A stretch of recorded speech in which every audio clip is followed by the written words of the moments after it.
Okay, hear me out. This may seem like a strange idea, but trust me, it changes everything, literally. I got the suggestion on Discord, and after thinking about it for a few minutes, the consequences of Saitama simply not knocking Garou out right here may actually be immense, and it's perfect for a mini what if. So without any further ado, let's jump right into it. In this scenario, Garo still attacks Saitama, but the bald hero simply dodges and weaves the hits instead of punching, or he just sits there and tanks it, no-selling the blows without any reaction at all.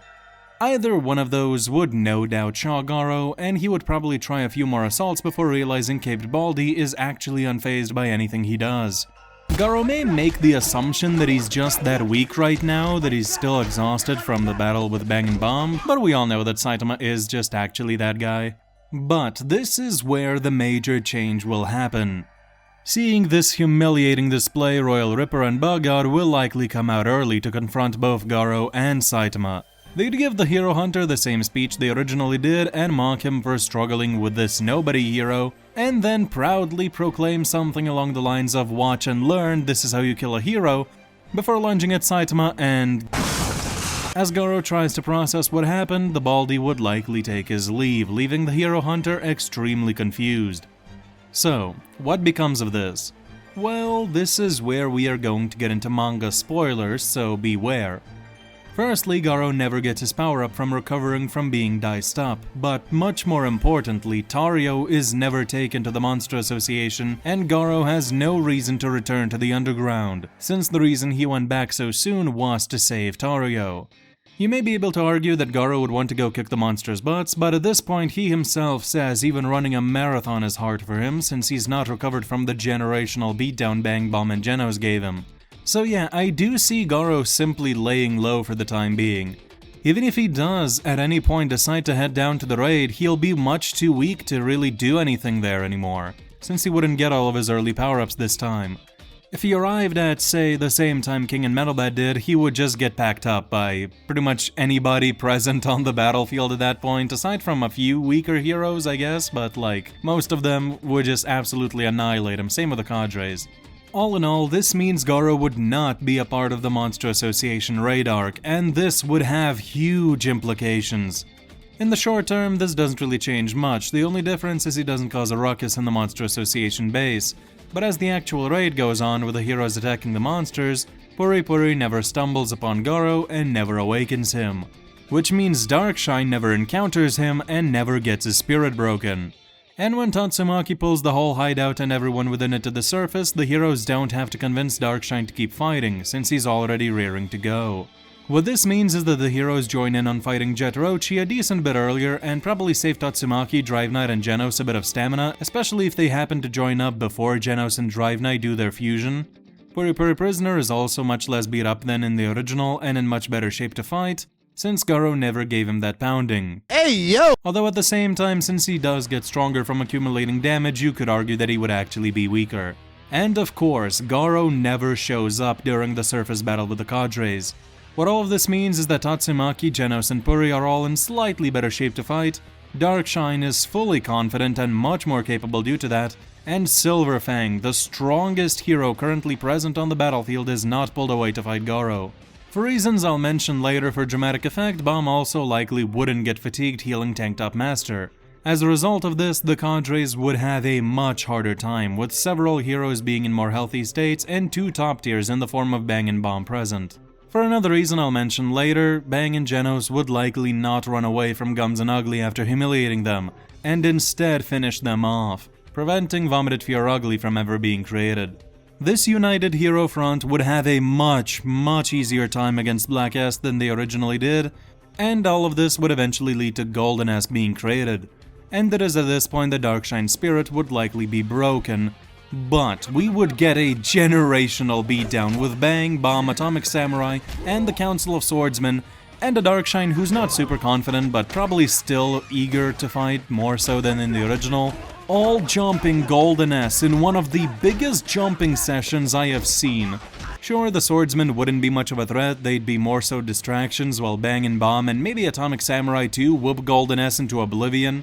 I've already made a video on what I think about Golden S versus Silverfang, And then I concluded that Bang would win, in my opinion at least. So with Bomb and Atomic on top of that and all of the support, Golden S gets absolutely demolished. Homeless Emperor may offer some good support, but due to him in character never fully utilizing his powers to the fullest, he would likely get caught lacking by one of these high tiers and be killed too. The only chance I see the monsters having is if Platinum S is born, which is possible, but the transformation actually takes a bit of time, so these heroes probably wouldn't let it happen. Assuming it does come to be though, we may get a crazy matchup. Due to King likely never coming out of hiding since the heroes are in a lot better shape this time around, Black S would probably take slightly longer to fuse into Platinum S, and on top of that, if Platinum S takes any time to trash talk the way he did in the original, Saitama and Flashy Flash would be teleported to the surface before the big fight starts. And then we would see Platinum S versus Flashy Flash, Awakening Breath, Bang, and Bomb. Due to Platinum S being a random monster instead of Garo, Bang may even be more prone to using the Heart Release Fist to boost himself further too. This 3v1 would go crazy, and I do see Platinum S struggling in the beginning, but eventually as he goes all out I do think he would take the win, at which point Saitama would have to step in. Evil Natural Ocean and Clown Centipede would also likely still appear, and this time instead of Garo, it would be entirely up to Saitama to take care of them. Cosmic Garo never happens since Garo is not present or knocked out, and the arc finishes on a much higher note. Or so it would seem. Up until this point it's been mostly sunshine and rainbows, but back to that thing I said I'd mention earlier. Due to the other S-Class heroes joining in on the Psycho's jet battle early, Genos may never have to fuse with Drive Knight and overheat his core. That would mean he never goes into Meltdown, which would mean Fubuki never unlocked her healing ability. And I think you may see where this is going. Tanktop Master would still get mangled in this story. Garo not being present doesn't really change that. But with no healer on the field, the reason Bang and Genos wouldn't leave the Fear Ugly and Gums fight is because they wouldn't know to carry Tanktop Master to Fubuki.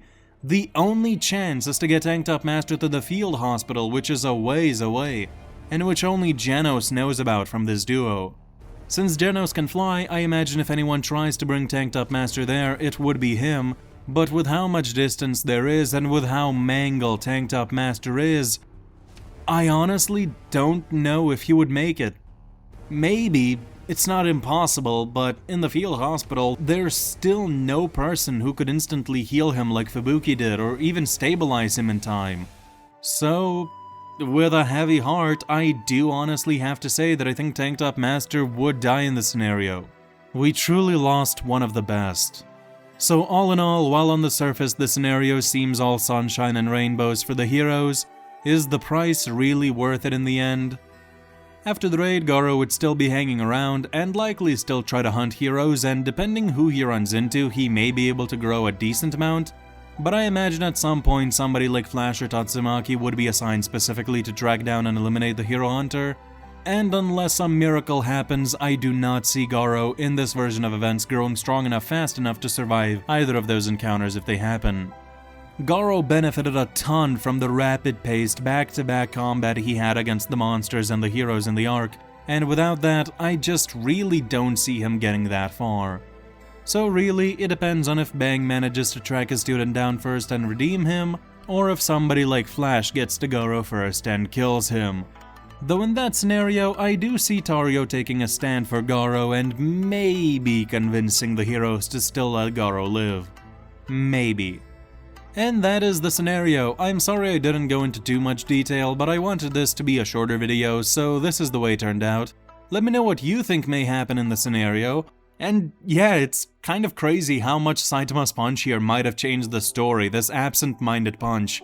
And hey, that's kind of what One Punch Man is all about, right? This random dude just going about his life, and even the most mundane of his actions can have a massive ripple across the world. But with nothing else to say, I wish you a great rest of your day. Goodbye.